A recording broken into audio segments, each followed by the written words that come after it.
Caleb Tan here from Presenter Labs. Just to let you know, I'm on my way to the Northern Division Speech Contest for Toastmasters. Toastmasters, if you don't know, is the largest public speaking organization in the world, and I'm competing in the evaluation contest. What's an evaluation contest? Well, that's where we have one speaker who will speak for 5 to 7 minutes, and there will be 5 competitors, including me, who will evaluate his performance as a speaker. So I'm looking forward to it today, and we'll see how it goes. Okay, so here I am sitting in the car, just about to get into the Inglewood Civic Centre behind me, and to be honest, I'm feeling a little bit nervous.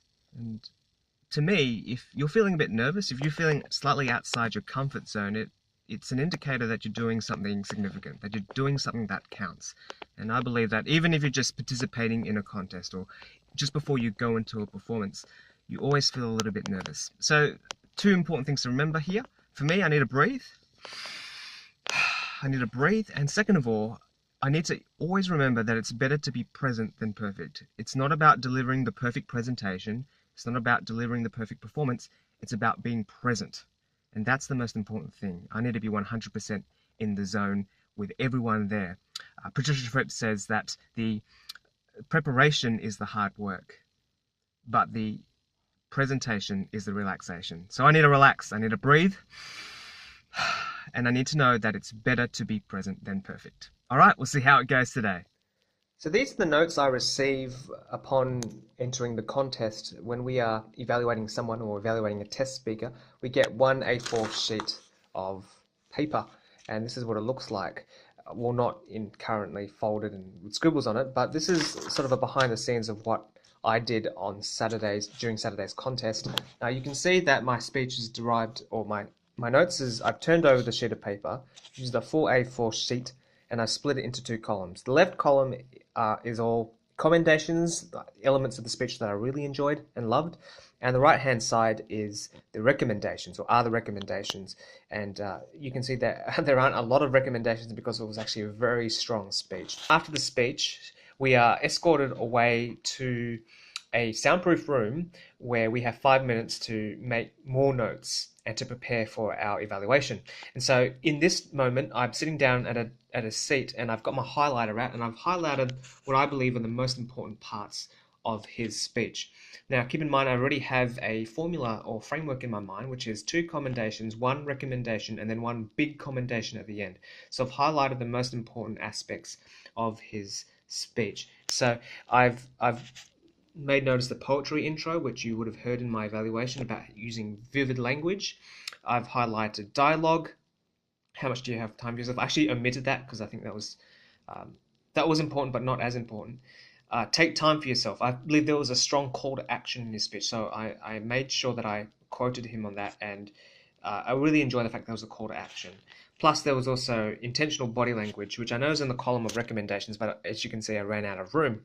So I highlighted what I believe were the most important parts of his speech, and then I went ahead and then wrote down in order 2 commendations, and then 1 recommendation, 1 big commendation, and then I made sure that I'm just basically turning over, and just writing down what I believe to be the order of what I'm going to be speaking on.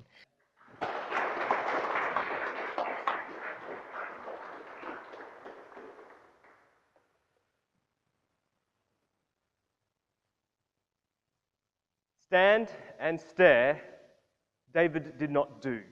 He spoke and implored us to not just let life go by, accumulating stuff, accumulating quantity, when all life is all about is the quality. There were so many elements I loved about David's speech today, and I want to share that with you today. The first thing I really enjoyed about his speech, did you notice the vivid language that he used, especially in the introduction? William Davis's poem was very vivid, so you could imagine the squirrels playing in the grass. You could see the stars being reflected in the stream and the stars in the sky.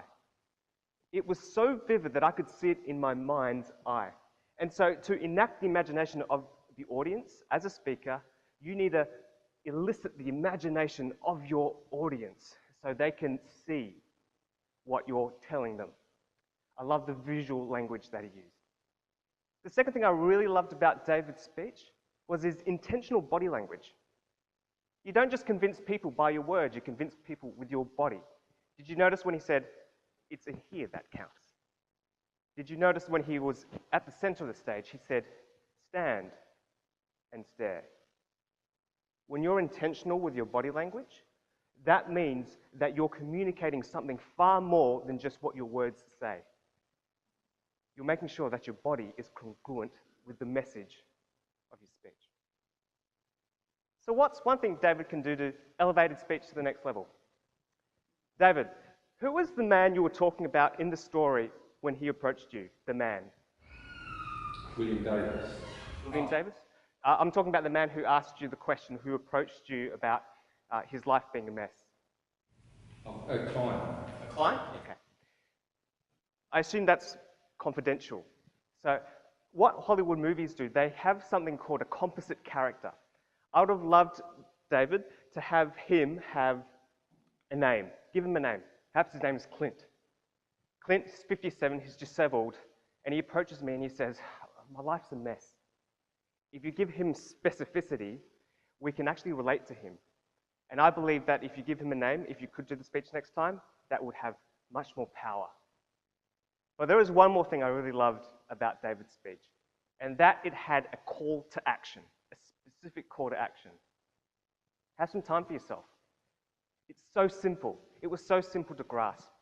In every speech, we want people to know something, we want them to feel something, and we want them to do something. So by having a call to action that's simple, we know we are empowered to do what we can. So David's speech was excellent. It was all about convincing us that life is about quality and not quantity.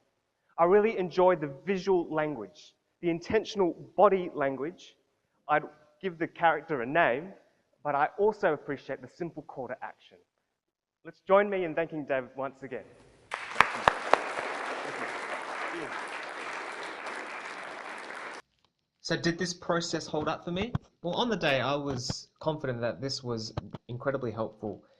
And as a result, the judges did award me this result, which I'm very appreciative of. I also got to take this bad boy home as well. I hope this video has been helpful in terms of looking into the insights as to how I prepare for a contest. Perhaps it's given you some ideas. Feel free to comment below, share the video if you like, and I hope it's inspired you to enter into your next evaluation contest at Toastmasters. Love to hear from you. Feel free to leave a comment below. Hope to see you next time.